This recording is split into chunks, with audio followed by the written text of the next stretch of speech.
Good day, everyone. I hope you have a good day today. The topic of this video is about no self or selfless.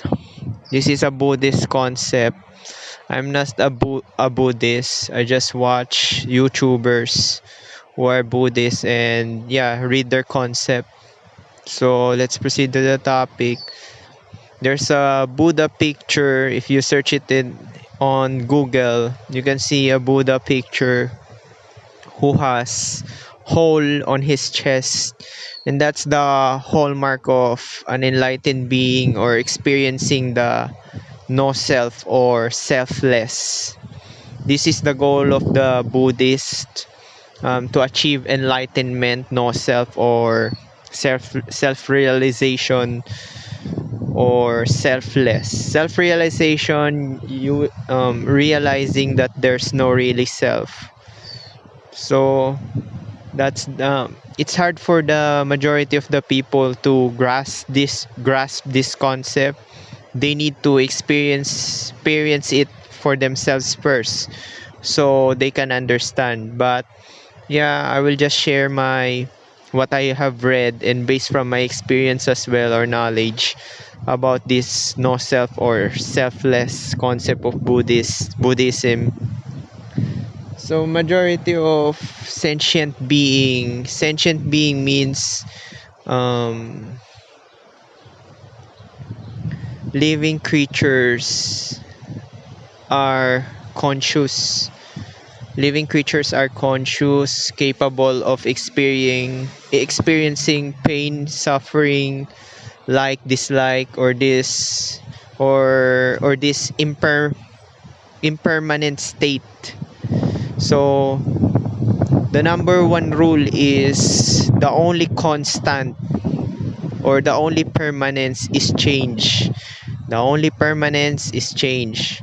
So majority of the living creatures here, majority of the people cling to this permanent illusory permanence that they perceive as the I or the me, the selfishness, the individuality. So in Buddhism, they break down this illusory concept of permanence to 5 aggregates. So the first aggregate is the aggregate of form. So people believe that they are the body or the physical world of what they perceive. So if you analyze this, and if you think about this, where can you find the permanence here, the so-called I? The meaning of permanent, the I or the so-called I or individuality, me, is ownership. So if you think about this, the you, the so-called you, which is the body, is not really yours. So there's no real you, because your body change from time to time, like from birth or going to adolescence, transitioning to adulthood and old age and death. So where's the ownership of here? And people cling to this body as themselves, as the I, the ownership. So that's the number one, the form or the material world. Or if people are materialistic, they are owned by their possession. They cling to this permanence, but in fact, you don't own anything here in this material realm or world. The number one rule is the only constant is change. So there's no really you in the form state. So the next is the sensation, the feeling, sensation, which is attached to your body as well. Another rule is everything is interconnected. So everything is interconnected, and the sensation that you feel, which is attached to your 5 senses, because you got the 5 senses, you will feel that alive, that you own this feeling, but in fact you don't really own this feeling. So if you think about this, where is the you in this feeling? Feeling also change from, it's not really constant, like happiness, sadness, like, dislike, or feeling of indifference. So it's changing from moment by moment. It depends from your perception or feeling. Or another example is emotions. You are not constantly happy, you are not constantly sad, so it's changed from time to time. So the use so-called emotion or feelings is not really it's not really real because it's changing. We're talking about the ownership here. And another thing, the third concept of the third aggregate is the perception, because you got the five senses including your body. You got the eyesight, sense of sight, sense of hearing, smell, touch, and feel, and your body. So these five senses create labels inside your mind that you perceive that is real or you. But in fact, where is the you here? Where is the you here from the mental labels that labeled inside your mind, which is attached to your five senses? So if you think about this, there's no real you. This is the concept of no self. We're talking about the permanence or ownership or the individuality. And another aggregate, the fourth aggregate, is the mental formation. So since you are an individual, you got a mental formation that this material body is you. So if you think about this, your body is not really yours and your mind is not really yours. It's from this material realm, from the demiurge. If this body or this mental or this mind is really yours, um yeah, you can you need to create this without relying from your parents. And I think that's my analogy. That's only my example. If this body or your mind is really yours, you don't need to rely to your parents for you to be created.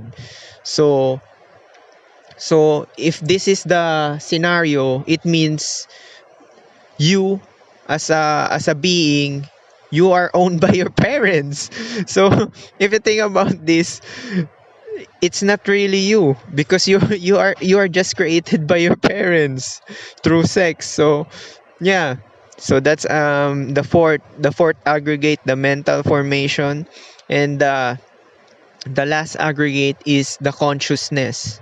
Like what I've said, this material realm is one ego subconsciousness. So every particles or atoms here got a will, or or individuality experiencing itself to form an object or to form a cell. So if you think about this, your cell is moving to its own purpose. Your mind is thinking, or your thoughts, like your thoughts are not yours. Like, even when you do a video, your thoughts will come pop out through consciously or subconsciously. So when we say ego subconsciousness, the reason why I call this ego subconsciousness, because you don't have control. This one ego subconsciousness is experiencing itself. When we say conscious, meaning awareness, you have full control. But this material realm doesn't have really a full control. That's why it's defeating itself, self-defeating, self-devouring itself, just to produce another another living being here. That's why it follows also the cycle of death and rebirth. So a good example for this consciousness, your eye is conscious on its own.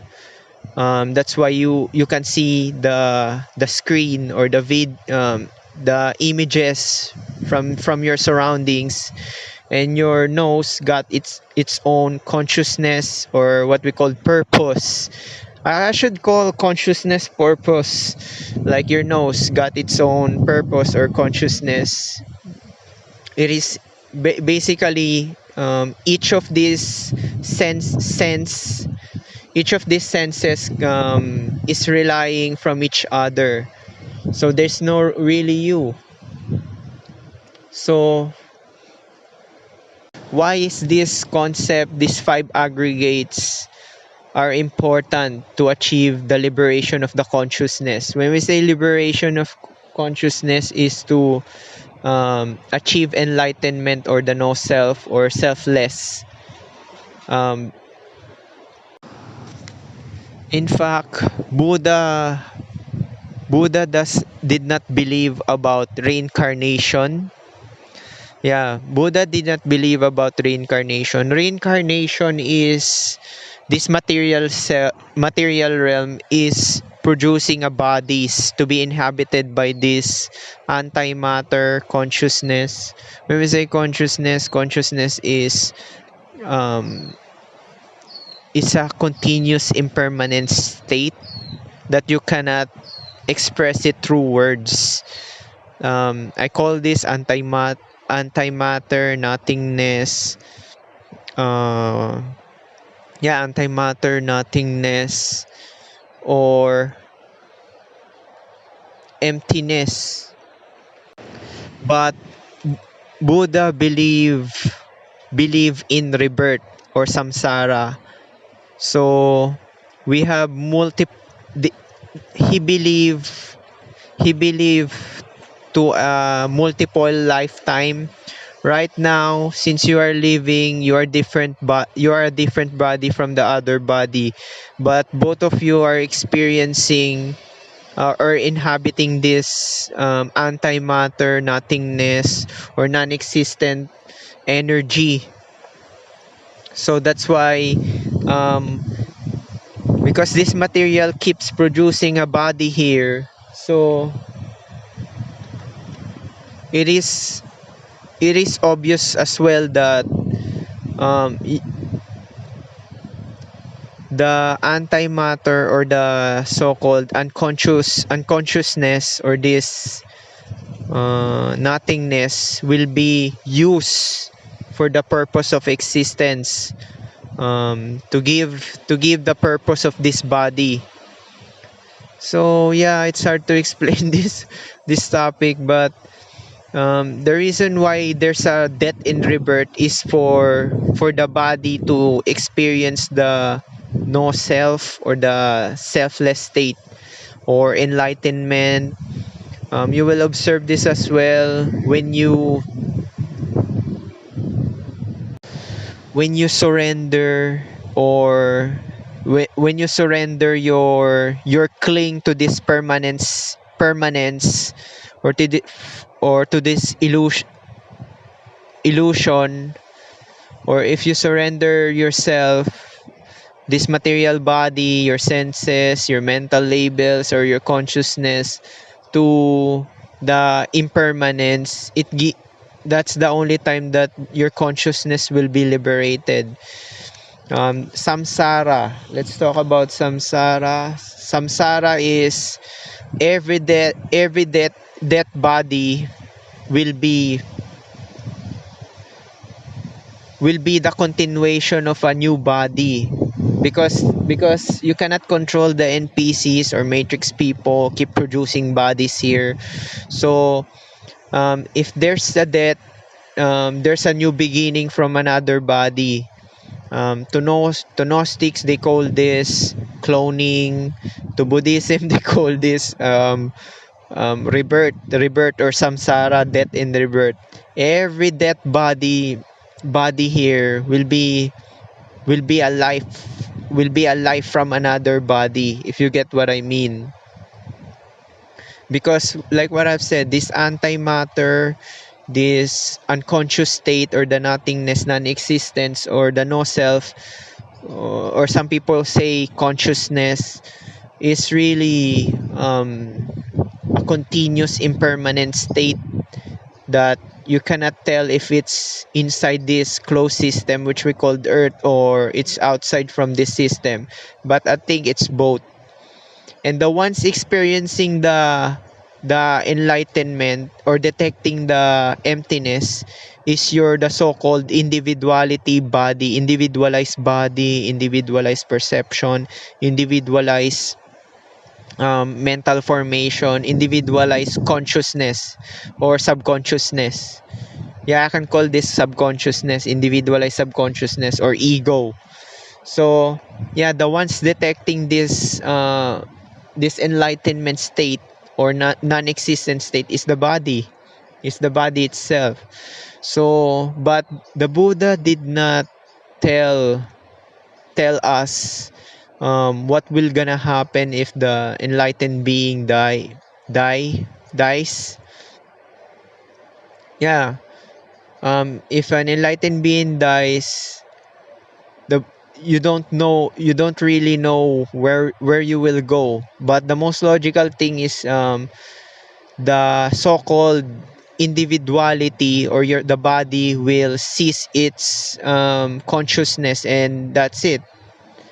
there's no there's no fractal there's no fractal. Yeah, I can call this there's no ghost, holy ghost, that will go out of your body, separate from your body, and or transmigrate to another body. So yeah, because this antimatter, unconscious or non-existent energy, is inside and outside of this closed system. So it's hard to grasp this, but yeah, this is the this is the goal of the Buddhist, to achieve this, to realize that there's no really self. The so-called self that you think that is you or owned is not really you. Like your body is not yours. Your mental thought forms, it's not yours. It's product of your mind, or imagination, or fantasies, or your feelings, like dislike, or indifference, and consciousness. Because we are bound to this material realm. I can call this subconsciousness, because subconsciousness is experiencing itself. The consciousness that you experience, this foreseeing the things as the way they are, is a product of the unconscious. It's a product of the non-existent state, or this emptiness, or the black hole, antimatter, whatever you may call this. That's the product. That's why you can see the things for the way they are. Like a good example for this is, when you put a thing to a nothingness, it becomes everything. So that's the most simplest example that I could give to you. Yeah, the goal of these bodies is to, as long as you cling to the so-called permanence, like, ego driven people will pursue this nonsense, materialistic goals, like having cars, a lots of cars, because they thought that it's permanent. The reason why people suffer, because they think that, um, they cling to the permanence, the illusion of permanence. If you surrender yourself, to that, the only truth here, that life is suffering, and the only constant is change, and your life is not yours. Yeah, that's the only time that you will realize the no self concept, or the selfless. As long as you cling cling to this permanence, which is a product of illusory delusion of the presentation. Yeah, people will suffer. So probably that's all. I know it's kind of difficult to grasp this concept of no self or selfless. This is the real selfless, not the religious people teach you like, oh, sacrifice yourself, be kind. You know, if you got this wisdom, the only way for the body to be liberated is acquiring wisdom. You know, the more you acquire wisdom, the more you are free. You will have a lots of choices, and the drawbacks of these choices is that because you become wise, you become much more compassionate, you become much more kind. So the most kindest person in this existence, or kindest people in this existence, are those people who are wise or intelligent. The more dumb you are, the ignorant you are, or the more you are not aware of the unaware of the situation, the more you will suffer. The more you become evil because you're clueless of what's happening. And yeah, you will suffer. And also, an additional for this is, the Buddha also teach people to follow this eightfold path. I didn't memorize the eightfold paths, but yeah, like right way of thinking, right actions, right feeling, and right job or livelihood. Because when you follow this, I forgot the another four, but if you follow these eightfold paths, you will live your life peacefully, without guilt, without suffering. Any emotions that you will feel inside your heart um, will give you suffering. This roller coaster emotions, these mental chatters that you will experience when you were ignorant. Yeah, there's a lot of mental chatters, or illusions, or in fact emotions also are illusions as well, because it's clouding your judgments. Like what I said in the past, every specific emotions got specific actions. Every specific thoughts got specific actions as well. So yeah, so probably that's all. um, People, for you to reach the enlightenment or the non-self is to renounce your individuality.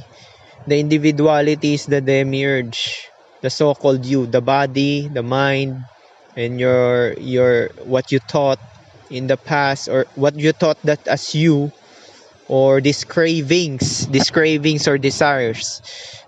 Like desiring for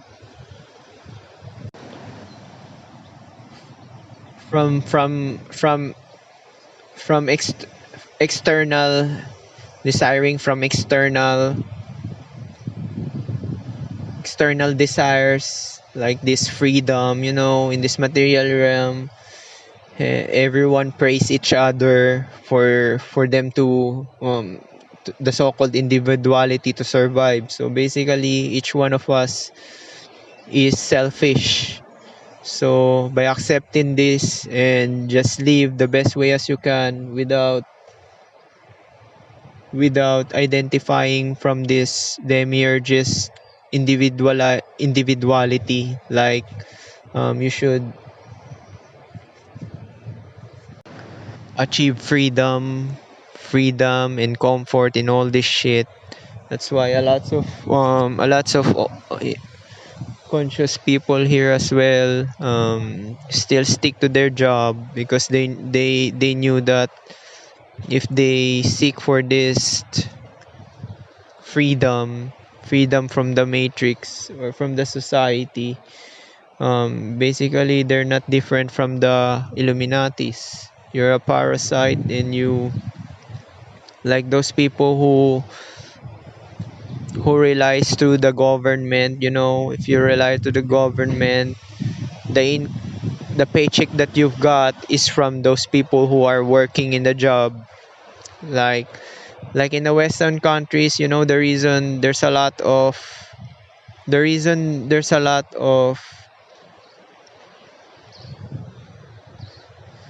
Asians or those immigrants from third world country come to the western countries to earn a living, to get a job.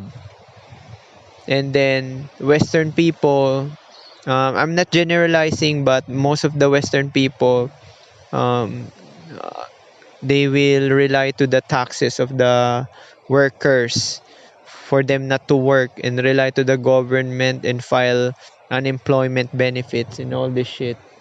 So yeah, if you do this, basically you're not different from the individualized demiurge, or this so-called, yeah, demiurge or matrix people,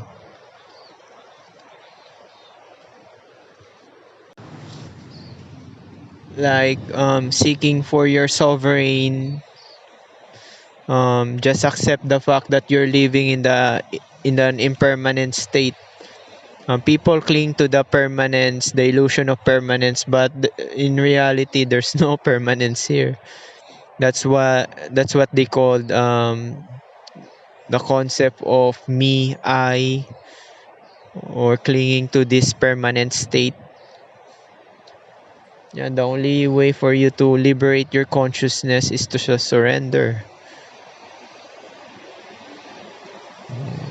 Accept the reality itself for what it is. So probably that's all.